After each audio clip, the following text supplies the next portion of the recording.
1894年的夏天，一场看似偶然的冲突迅速演变成牵动中日两国命运的甲午战争。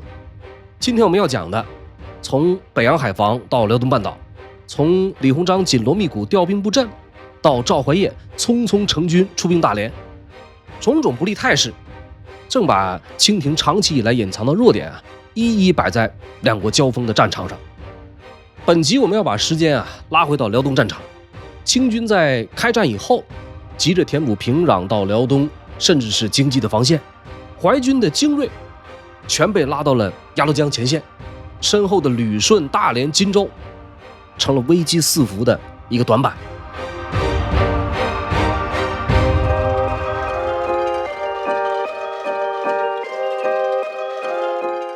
淮军将领赵怀业在大连湾匆忙组成淮字军，短短数周就要守起绵延20多公里的海岸防线，可是却又不得不面对要啥没啥的不利局面。前线被日军分割，处处兵力不足，新兵们被安排去防守那个炮群要塞。当清王朝多年心血在短短几天之内相继土崩瓦解，赵怀业和淮字军毫不意外地被推向历史的审判台。究竟是战略失误、指挥体系失灵，还是个别将领的责任所导致？随着战事发展，这些难题也变得越来越扑朔迷离。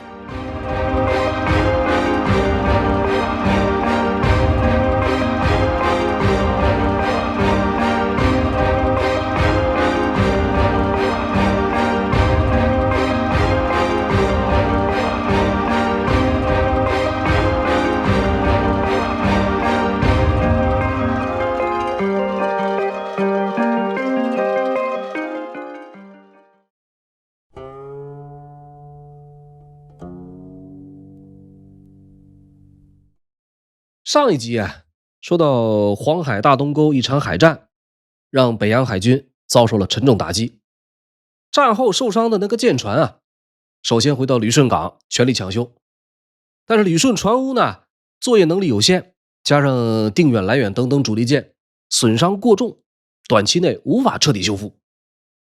反观日方虽然有松岛、赤城、比瑞、西京丸这么4艘舰船同样受到重创，需要回国维修，但是其余各舰伤势较轻，直接由工作船玄山丸在朝鲜西海岸的临时锚地抢修。海战结束仅仅4天，日本联合舰队就已经恢复海上行动。这场胜利呢，让日本坚定了对中国进军的决心。为了确保来年春天在渤海湾的登陆作战计划顺利进行，除了继续在朝鲜鸭绿江一线作战的第一军以外，日本大本营着手筹组了新的陆军兵团，这就是日本第2军，先编入1个师团1个混成旅团，而后呢又任命了曾参与普法战争的大山岩为司令，目的是登陆辽东半岛，攻夺旅顺这个北洋海军的维修基地，一举消灭北洋海军，确保黄渤海的海运线安全。经过一系列勘察，日军最终把旅顺口东北方一个叫花园口的荒滩作为登陆地点。1894年10月24日，在联合舰队主力舰的掩护下，日本第2军展开了登陆行动。清朝末年的花园口属于金州厅的管辖。金州的守军有8旗部队1营马队2哨，总共有大约500人。荆州的外围呢，有李鸿章调来的正定镇总兵徐邦道所部，拱卫军部队3营马队1营。距荆州不远的大连湾有刚刚组建的淮字军。如果不考虑管辖范围，整体来看，清军在当地能动用的兵力合计约为6000人，有守荆州的，有守大连湾的，还有分散驻扎沿线各个要点的。至于荒滩花园口，完全没有布置任何兵力。日军呢就这样在没有人遇到任何阻击的情况下，成功登陆到了辽东半岛。直到2天以后，北洋大臣李鸿章才陆续收到各处守将关于日军在花园口登陆的零散报告。先是大连湾守将赵怀业说来了2000日军，紧接着呢，旅顺道员王仁宝报告说日军的舰船36艘，民船100多只，军兵大约3万人，已经在花园口上岸扎营。这个细节上存在出入，可是日军登陆已经是事实。让李鸿章感到困惑的是啊，就在同一时间，鸭绿江前线也传来了日军渡江的消息。他这一时之间难以判断花园口那支日军到底是想要北犯鸭绿江，还是要南下直取吕大。出于谨慎呢，他下令暂且观望，不可轻动，以免把战火提早引到吕大地区。十分戏剧性的是呢，清军在当天抓了几个乔装打扮的日本间谍，这些间谍人员供出了他们的真实企图。在花园口登陆以后，日军随行的一共有6名间谍，当天就被四散派了出去，分头侦察沿岸各地的情报。其中有个叫相野坚一的后来回忆说，他们一上岸啊，沿岸村庄里的人们就跑光了，他们到老百姓家里边，把自己打扮成中国人，然后错开时间分批出发。6人里边最先被抓的叫中崎三郎，他呢是伪装成了渔民，从花园口走到通往金州的一个渡口，被拦了下来。当时的金州副都统啊，已经下令在这些渡口严防日本奸细偷渡，凡是过河者必须持有统一核发的红色通行证。这个中崎三郎呢是毫不知情，被清军盘查以后露出破绽，当场被捕。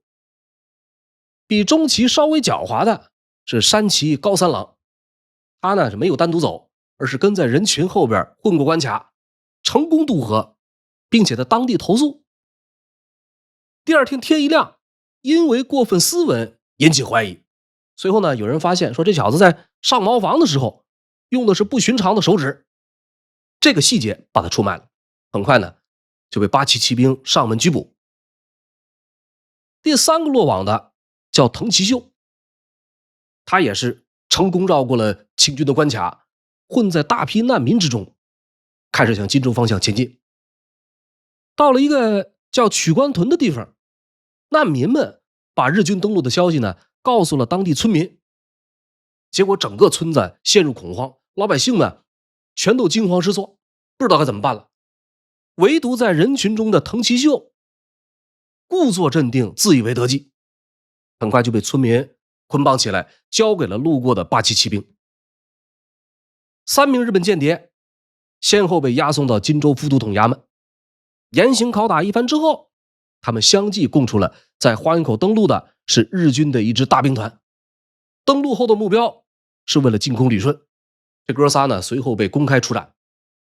虽然已经知道了日军的进攻方向，但是李鸿章呢却突然一筹莫展。淮军的主力这会儿都集结在鸭绿江，随着鸭绿江防线的崩溃，正在日本第一军的压迫之下，在辽东节节败退，主力部队已经指望不上。那么吕大防线到底应该如何应敌呢？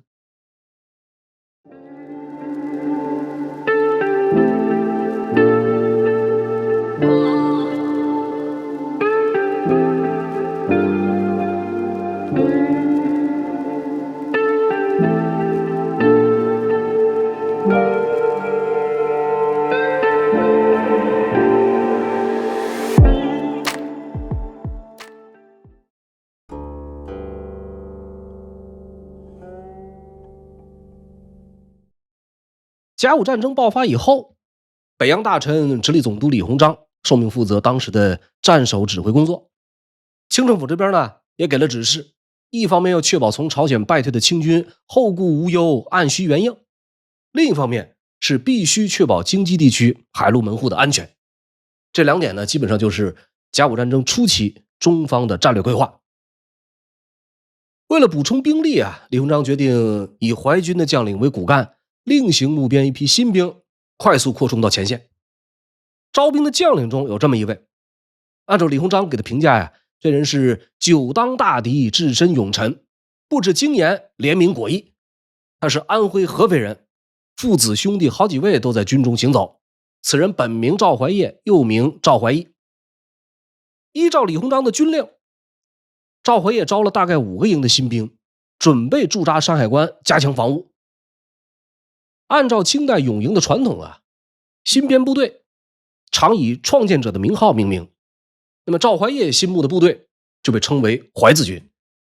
和多数的淮军高级将领一样，赵怀业在太平天国捻军战争期间凭借军功崛起。这个人在早年参加了刘铭传创建的明军。1887年随明军进驻大连湾，官至鸡鸣提督、明右军统领，受明军总统刘胜修的节制。主要统帅的呢是明字右军各营，驻守大连湾炮台。甲午战争爆发以后，组建淮字军成了赵怀业军旅生涯的一大转折。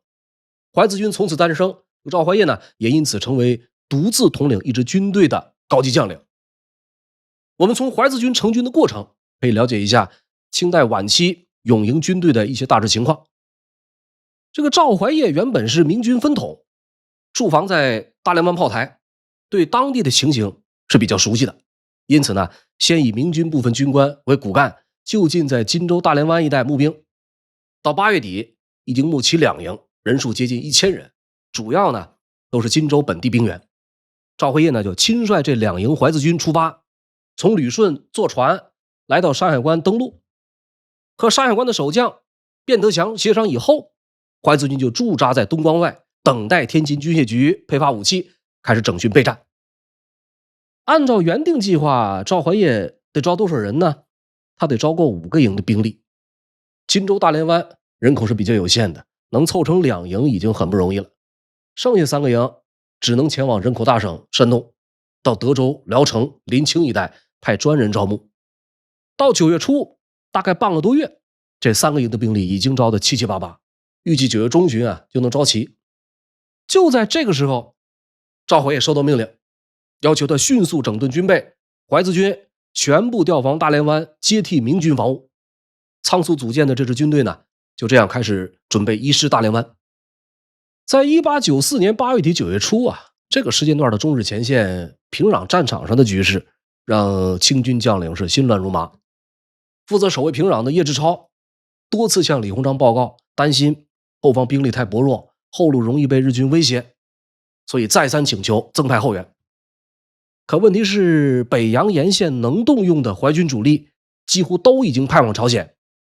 李鸿章考虑来考虑去，最后就决定把驻守大连湾炮台的明军精锐抽调出来，加强平壤防卫，把赵怀业的新募淮字军调离山海关防线，让他们去大连湾顶替明军的守备。这个事儿操作起来并非一蹴而就。赵怀业接到命令，火速南下天津，当面领受任务。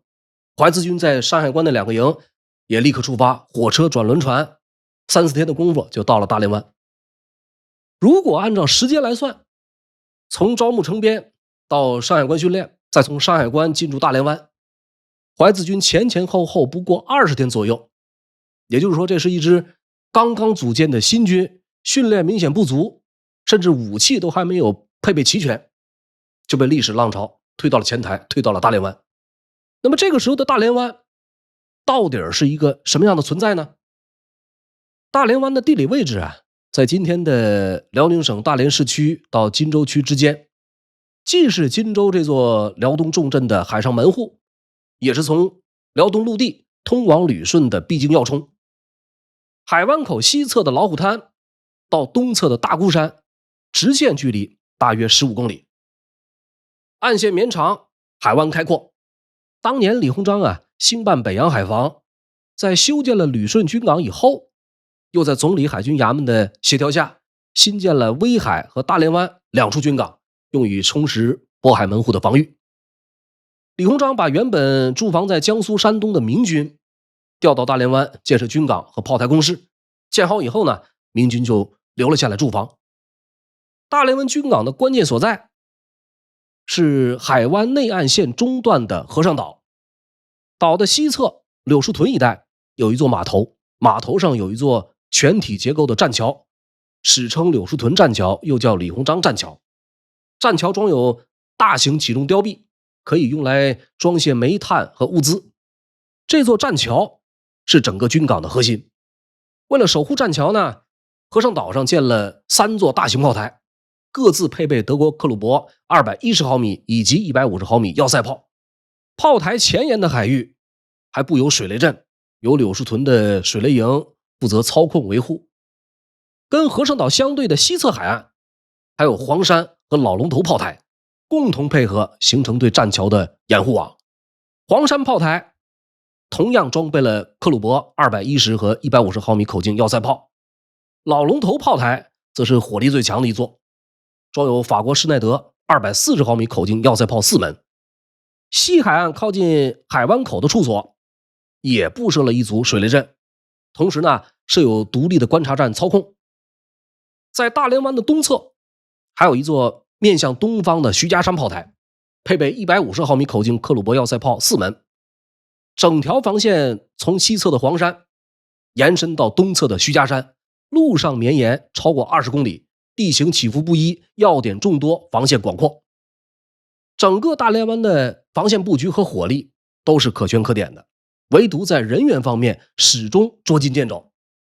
之前的明军呢有10营兵力，10营兵力都略显单薄，换方来的淮自军兵力远不及明军，而且还都是新兵。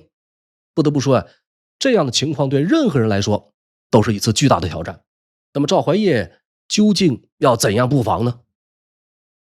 大连湾李鸿章时代，看好大连湾，就看好刘志腾。刘志腾是什么呢？正好在这个大连湾的中间突出一个小半岛，地是险要，所以李鸿章到视察以后，决定在大连湾建了炮台，建了6个炮台，其中刘志腾上岗，东炮台、中炮台、西炮台。现在滨海山庄这个地方就是西炮台。中炮台现在一个平山顶，那个轮廓很清楚。东炮台现在就是在河道码头，有防护梯也很完整。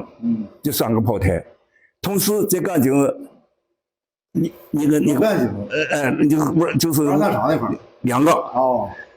开发区徐屯就现在银帆宾馆附近有个小破天山公园，搞一个。那有一个。解放后50年，大连医报组织讨论，当年李鸿章在大连湾海湾建了6个炮台，地理位置合理否？讨论的结果最好是大连湾这3个。徐屯那个就现在那个开发区那个徐屯后面位置不合理。不合理。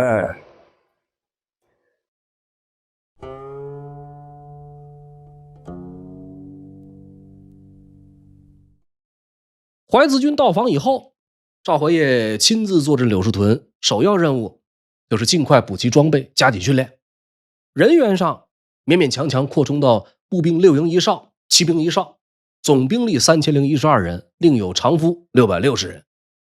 和当时多数勇营都一样，这个淮自军是先拉起人马，然后再筹措军服、弹药、武器。不同的是呢，赵怀业在申请配发武器的时候，当时北洋各处都在组建军队，各路军队都在申请军械。天津军械局的这个库存即将告罄。那么淮自军最终领到了多少枪支呢？可能是为了兼顾装备型号，也可能是考虑到大连湾的重要性。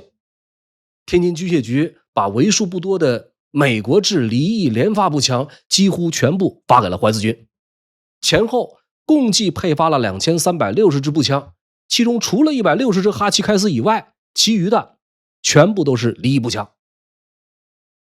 离翼连发步枪是中国的音译，它的正式名称应该是 M1879 型双动步枪，它的设计者呢叫詹姆斯李。这个正式名称我是有点含糊的，您如果有了解的，十分欢迎到评论区来探讨一下。这个詹姆斯李呢是一位英裔加拿大武器设计师，这款步枪看上去没什么特别的，关键的地方在这里。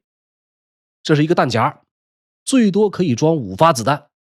M1879 呢是当时世界上第一款采用可拆卸弹夹供弹的栓动式步枪，现在看已经是古董了，但是对于当时中日两国而言，这无疑是最为先进的一种单兵杀伤性武器。晚清淮军的常用枪械主要是德制毛瑟或者是美制哈奇开斯。淮自军呢配发了5响连发步枪，这一点确实有过重视。可有一点， 3012个人，2360杆枪，装备供应上存在缺口。可是军械局库存已经捉襟见肘了，已经没法供应。除了军械物资，粮饷方面也非常吃紧。淮子军的第一批部队从山海关经天津北上大连湾的时候，赵怀业呢向天津海防支应局借支了白银2万两，其中有1万两随军带往大连湾做军饷，另1万两会往远在扬州的粮台。这个清末永营部队粮饷供应非常复杂，赵怀业把1万两汇到扬州，委托粮台在扬州镇江一带购办大米6、7千担，并且请示李鸿章出具免捐运粮证明，防止在运送途中被江苏、山东等地抽取厘金。可惜啊，事出紧急，这部分军粮啊，直到淮子军覆灭也没有运出。当时的季节呢是9月末10月初，东北的天气已经转冷，各营所穿的还都是单衣，急需配给冬装。赵怀业呢再次申请借支3万两，支应局短时间拿不出钱，过了20多天才凑出2万，交给淮子军在天津的办事人员。偏偏这时候呢，市面上的毛皮和冬衣价格飞涨，这笔钱根本不够替全军买齐冬装。无奈之下，赵怀业下令先给那3012名官兵购置冬装，600多名常夫啊暂时不做考虑。这批冬装呢，最后同样没能运抵大连。清朝这边还在备战，日本第2军已经从辽东花园口登陆，正在逐步逼近大连湾。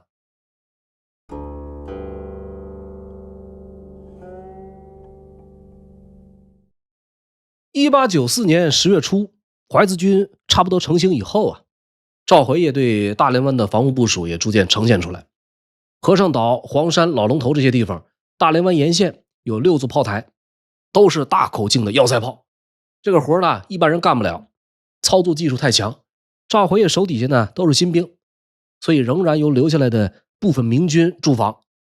24门要塞炮，一门炮需要10个炮手，明军留下来这部分人呢，一共200多人，刚好是保障要塞炮操作的基本兵力。赵怀业那3000人马主要是警戒和机动，负责保卫炮台以及外围要点。因为不确定敌军会从哪个方向来，赵怀业呢采取了全方向布防。西南啊布置了3个营，分别驻守苏家屯、老龙头以及通往旅顺的咽喉要道南关岭。中路核心位置安排2哨人马驻守柳树屯，东侧以徐家山一带为重点，布置有2营兵力守备。3000多未经训练的淮子军被分散在绵延20多公里的防线上，看上去安排的紧锣密鼓，实际上处处力不从心。赵怀业呢一边布防，一边不断告急，向李鸿章请出援兵。自9月17号黄海大东沟海战以后啊，北洋海军遭遇惨败，主力战舰退回旅顺维修。在陆军可用兵力有限的情况下，李鸿章与朝廷的注意力呢很快集中到旅顺，反而把大连湾的紧迫性放到了次要位置。可是情势呢很快变得紧张起来。到了10月5日啊，中国驻英公使龚兆院来电警告，说根据英国政府获得的消息，日军将要集结重兵进攻大连湾。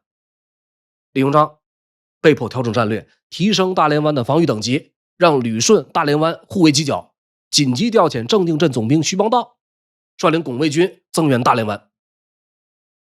徐邦道这边的情况其实也不乐观，他手底下同样是主要由新兵组成，刚刚在天津集齐这么一支部队。徐邦道所部的源流啊，属于左宗棠的楚军系统，后来被命名为拱卫军。在这一时期的具体编制共计有马队、炮队各1营以及部队3营，其中只有马队是楚军老营，炮队和部队全都是新晋在河北山东招的新兵。这部分新兵啊，是军械、服装、军饷都还没有发，也没有经过训练，很大一部分人是连枪炮都没见过，就这样被拉上了前线。到了大连，徐邦道、赵怀业这哥俩一见面呢，经过协商，决定让拱卫军驻守徐家山，专门负责防御大连湾东路。把布置方案电报李鸿章，李鸿章很快回电加以认可，认可徐邦道、赵怀业分开防御。可是有一点，他并没有就两人的职务分出大小，这样就出现了一种情况，就是大连湾的防务呢，在指挥上并不统一，拱卫军和淮自军在组织上互不同属，防卫任务实际上被一分为二。淮自军守的呢是海面和通往旅顺的西南方向，拱卫军负责的呢是通往荆州的东路。同一块防区，两支部队，两位统领，这两部分配合默契与否，主要得看两位统领能不能合得来。只要是意见出现分歧，就很容易互不配合，最终还得仰赖李鸿章来裁决。甲午战争期间呢，无论是朝鲜战场、辽东战场，还是后来的山东战场，清军在前线军务方面一直都存在类似问题。前线军务繁杂，每一路都千头万绪，可是却又总是缺少明确的负责人。很多决定是全凭李鸿章一人统摄，效率低，而且不利于迅速反应。种种不利因素综合作用之下，很快就酿成了恶果。李鸿章是10月24号批准的布防方案，就在同一天，日本第2军第1师团在大连湾东北100公里的花园口登陆了，兵锋直指荆州、大连湾和旅顺半岛。2天以后，淮自军的前营探听到日军登陆的消息，赵怀业收到探报，立刻通知徐邦道，紧接着急点李鸿章，说请据前营周营官报称，探有倭2000由倭口登岸，已会徐镇，严密预备。这时候探听的呢是日军已经有2000人登陆了。随后不久，在荆州传来消息，说捕获了日本间谍。审讯间谍获知了个消息，日军现在登陆的人数已经高达3万。这个消息啊很炸裂，尤其是对于淮自士兵而言，正打着仗的时候提着脑袋投军，绝大多数人啊是为了领饷吃粮求生，拿3000对阵3万，这是人们做梦都没有想到的事情。边关告急，李鸿章啊紧跟着下达了第1道关于大连湾守备的指令，各营务必严防死守，不要惊慌，不要轻易出兵，把部队散开，悄悄埋伏起来，守住交通要道。这条指令啊实际作用并不大。日军是24号在花园口登陆，29号他们就来到了通往荆州旅顺的第1个重要商港皮子窝。赵怀业、徐邦道急电李鸿章请援，说皮子窝通荆州共有2路，一通东门，一通北门，北军实在分布不开，求恩速拨旅顺数营过湾帮同抵御，并求拨兵轮数支在大连湾一带援巡，借壮声威，军身叛倒。荆州这个地方在清代啊属于奉天府的管辖，防守力量十分薄弱。拱卫军到访以后，徐邦道和赵怀业在荆州问题上出现了分歧。赵怀业认为呢应该坚守要点，徐邦道认为应该驻守荆州，甚至主动出击日军。2位统领意见相左，最后只好请示李鸿章。李鸿章这个时候啊心急如焚，营口方向呢本来集结了一支人马，统领是山西大同镇总兵程之伟。李鸿章催促程之伟，让他火速赶赴大连湾增援，但是程之伟借故拖延。看到徐赵2将来电求援，他是气不打一处来，直接呢语气严厉的回复2将，告诉他们啊，荆州不是北洋防务范围，要求只要守好各自防地即可。过了3-4天的光景，程之伟那边呢仍然没动静。荆州守将连顺会同赵怀业、徐邦道再次向李鸿章告急，仍然坚持请示从旅顺抽调部队加强荆州防务。李鸿章开始顾左右而言他，让他们各自固守营盘，对程之伟的援军只字不提。眼见形势危急，真的是无兵可派了吗？真实的情况是李鸿章在弃车保帅，对大连湾的这个防务战略又发生了重大调整。在后方他抽调了魏汝成5营兵力，让这部分呢走海路赶赴旅顺，到了旅顺就留在那里，不再增援大连湾。在回复了大连、荆州方面的当天啊，李鸿章给旅顺方面也发了电报，透露了这个消息，并且说：“吾意宁失湾，断不失旅，看诸将才能耳。”他的战略从兼顾旅顺、大连湾又回到了只顾旅顺。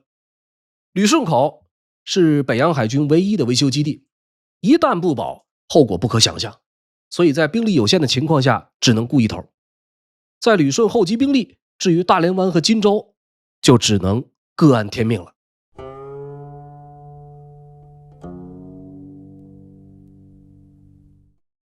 清军在战略层面出现了重大变化，在辽东战场，旅顺的防御优先于大连湾，宁失大连，不失旅顺。这调整很快也传达到了前线。1894年11月2日，李鸿章通过盛宣怀电报赵怀业、徐邦道和连顺，明确表示一旦大连湾吃紧，可以退守旅顺，指令清晰明了。但是徐赵二将在这之后仍有分歧。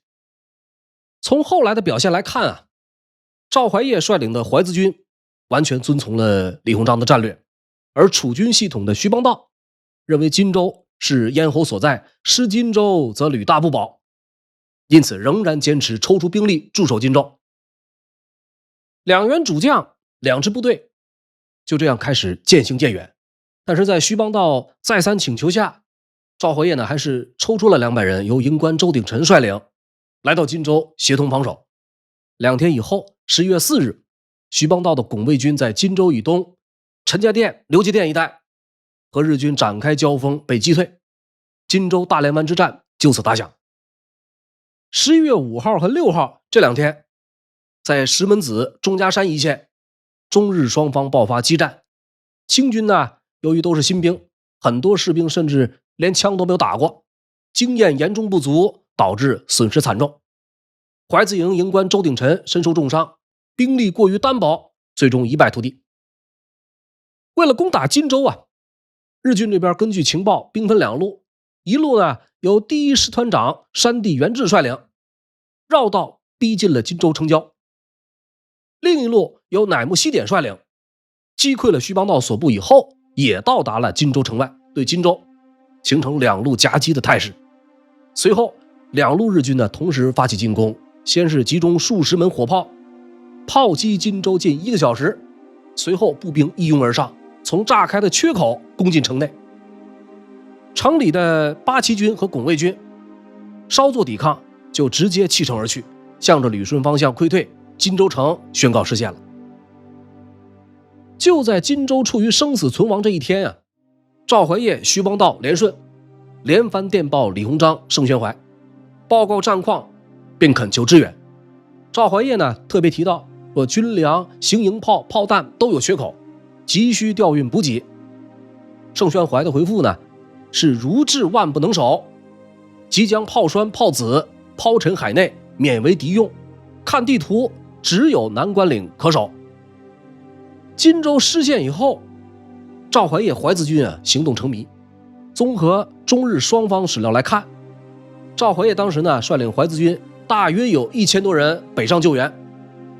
临近的时候，得报荆州已被攻陷，随即呢就率军向黄山、老龙头退守。其他各处的淮资军基本上是各自为战的状态。当天中午的时候，苏家屯、南关岭方向的淮资军相继被日军击溃。徐家山、和尚岛的炮台把要塞炮朝向荆州方向的日军射击，由于距离太远，收效不大。第2天一大早，日军十分谨慎地向徐家山、和尚岛炮台发起攻势。等到抵近以后，发现这些炮台的守军早就没了踪迹。这些清军生怕被断了后路，全都破坏了炮具，连夜逃到了旅顺。大连湾最后的抵抗其实是一场远距离炮战。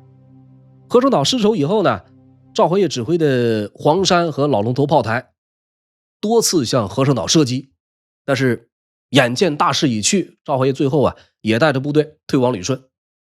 1894年11月7号到8号，老龙头炮台、黄山炮台相继落入日军手中，大连湾全部失守了。在日军的计划中，曾经认为攻占大连湾必然困难重重，为了减少伤亡，他们想过用海陆夹击的方式摧毁大连湾的炮台群。没有想到正式开打以后，清军只是远距离的放了几炮，然后就悄悄撤离了。日军在轻松攻取大连湾以后啊，获得了火炮100多门，炮弹246万，德国造新式步枪600多支，子弹3000多万发，还有马匹、粮食等等战略物资，以及没有起风的快炮，甚至在水雷营找到了没被销毁的水雷分布图。他们按照这些分布图啊，清除了大连湾的水雷，大连湾码头很快就成了日军进攻旅顺的后勤补给转运站。咱们转回头啊，交代一下赵怀业和淮自军的结局。赵怀业率领部队退到旅顺，被安排在了外围防线。这之后不久呢，赵怀业被革职，官方史料的记载中从此就没了音信。大连湾战后呢，同样退到旅顺的拱卫军统领徐邦道，在给李鸿章的战报中对赵怀业有过一些指责。他提到在战前啊，曾和赵怀业商量共同出兵攻击日军，赵提督呢以固守炮台为由不肯迎剿。包括在退往旅顺的途中，他还提到说准备退守南关岭，和赵怀业合兵一处反戈痛击。等到了南关岭，却没有看到淮自军有人来。乍看之下呀，这个报告中的内容把责任全推到了赵怀业的身上。徐邦道写的呢也很生气，似乎如果不是赵不配合，这个局势就不至于恶化。需要注意的是呢，徐邦道并没有提及李鸿章在战前下达的旅顺优先于大连湾的指令，也忽略了就在他的拱卫军撤退到旅顺的时候，赵怀业事实上仍然在大连湾老龙头一带坚守阵地。很诡异的是，这之后没有见到赵怀业本人有任何解释。这个人最终的结局呢，更是扑朔迷离。徐邦道的文字报告就这样成了清廷以及后世的人们对赵怀业进行评价的重要依据。日军在几天之后呢，逼近旅顺外围，旅顺之战爆发了。这时候还有些微记录说，赵怀业率领淮自军和其他各军一起作战。在旅顺失守以后，这个人就人间蒸发了。有的说他坐船逃到了山东烟台，有的说他死在了乱军之中。总之在战后啊，清廷下旨查办捉拿，并且抄没了他的家产。赵怀业的淮自军呢，则是随着各部队沿着海边突围，共计有5个营的兵力，后来被徐邦道收编。淮自军从此树倒猢狲散。就在旅顺再度败北以后啊，一份没有署名的有关荆州旅顺之战的报告莫名其妙的出现在了清廷中枢。其中的内容呢，对徐邦道多有赞美，对其他将领多有贬低，其中有以赵怀业为最。按照这其中的描述，在日军攻打荆州的时候，徐军苦战3日，向赵怀业求援，赵是明着答应，可是不出一兵。荆州副都统连顺跪求援手，赵怀业以守炮台为辞，坚拒不出。到后来，徐邦道当面斥责，甚至是厉声唾骂。基于种种原因，可能死在逃亡路上，或者死在旅顺城里的这个赵怀业，就这样被钉在了甲午陆战的耻辱柱上，成了大连湾不保乃至痛失旅顺的罪魁祸首。好了，读历史知善恶，感谢您的收看收听，这里是烽火照东南。如果喜欢呢，欢迎您订阅我的频道。本期节目到此结束，我们下一期不见不散。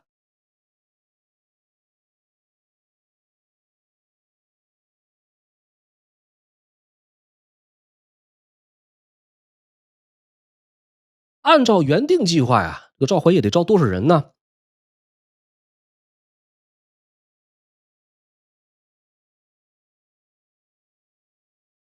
怎么了？你是饿了吗？